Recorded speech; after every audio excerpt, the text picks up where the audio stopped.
around biggies are getting too creative or are they becoming a bit too bossy? या शायद करना चाहते हैं अपने कंट्रोल में सभी को। Let's check out कौन है क्रिएटिव और कौन करना चाहता है सभी चीजों में अपनी मनमानी।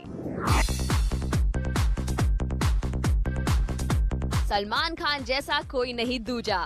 सल्लू के किस्से तो मशहूर हैं, चाहे वो टैंट्रम थ्रो करना हो या फिर बॉसी होना। बॉलीवुड में सलमान जैसा कोई और ढूंढने से भी नहीं मिलेगा, क्योंकि सलमान हर डायरेक्टर और प्रोड्यूसर को करते हैं हैरान और करते हैं अपने मन की। डांस स्टेप की बात हो या फिल्म के टाइम शेड्यूल की, फिल्म्स में ठुमके लगाने हो तो सलमान अपने सिग्नेचर स्टाइल को नहीं भुलाते और अपने नॉटी अंदाज में ही नाचते हैं हमेशा। कोरियोग्राफर रह जाते हैं बस नाम के, फिर चाहे वो फराह खान जैसी वेल नोन कोरियोग्राफर ही क्यों ना हो।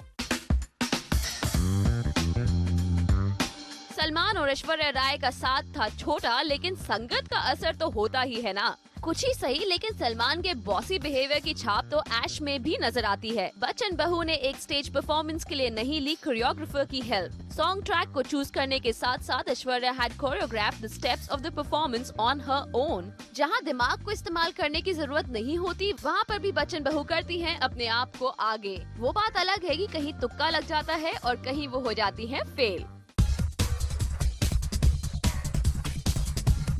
प्रियंका चोपड़ा ने रिसेंटली एक फंक्शन में हेमा मालिनी और सायरा बानो के सॉन्ग पर परफॉर्म करके उनका दिल जीत लिया और ठीक उसी के बाद उसी शो में प्रियंका ने अपनी लिखी एक शायरी को सभी के सामने पेश किया। फिर क्या था, सभी पिगी चॉप्स के दीवाने हो गए और ये भी पता चला कि प्रियंका के अंदर एक शायर भी छुपा है। कहीं ये तो नहीं कि प्यार में ठोकर और दिल टूटने के एहसास ने प्रियंका को शायर बना दिया।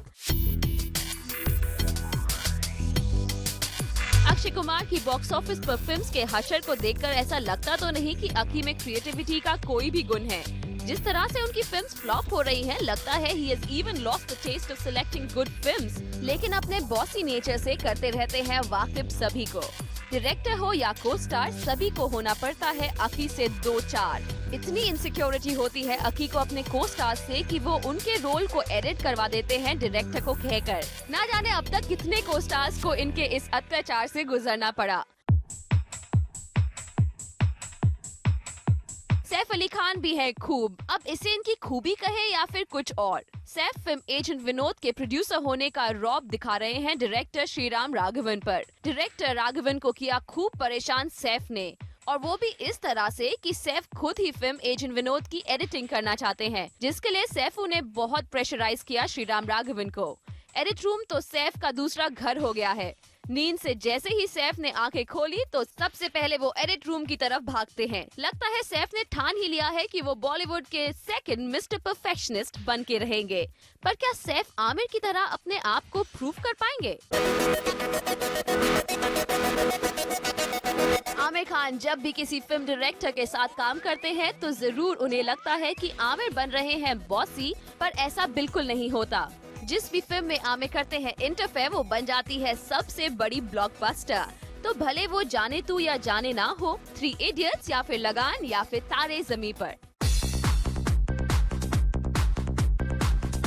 करीना कपूर ने मधुर भंडारकर को अपने नखरे से किया था परेशान when she signed his film heroine. Kareena Kapoor ने दिखाया था अपना एक अलग रूप, मधुर की फिल्म हीरोइन को ना कहकर। इसमें वैसे क्रिएटिविटी की कोई बात नजर तो नहीं आती, लेकिन Kareena tried to dominate Madhur regarding the script and co-star, पर ना कर पाई अपने बस में मधुर को बेबो।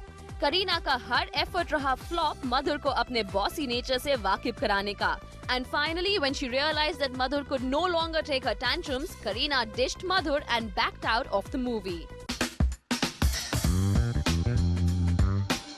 कंगना रनौत का तो हुआ है कई बार फैशन फॉपा, पर इसके बाद भी मानती है कंगना अपने आप को स्टाइलिश। कंगना ने डिसाइड किया कि वो अपनी फिल्म रास्कल और तेज के लिए खुद ही डिजाइन करेंगी अपने कपड़े। सबसे मजे की बात तो ये है कि दोनों फिल्म्स के लिए डिजाइन करने के बाद कंगना को रियलाइज हो गया कि it's not so easy to do so many things at the same time. और फिर क्या था, कंगना के सर से भूत उतर गया है डिजाइनर और स्टाइलिस्ट बनने का। वैसे देखा जाए तो कंगना ने अपने कपड़ों को खुद ही डिजाइन करके एक फेवर ही किया है इन दोनों फिल्म्स के डायरेक्टर्स पर। डायरेक्टर्स तो हो ही गए होंगे खुश, क्योंकि कंगना ने एक्टर और डिजाइनर दोनों का काम अकेले ही कर दिया। रोशनी दुबे, पेस्ट्री, मुंबई।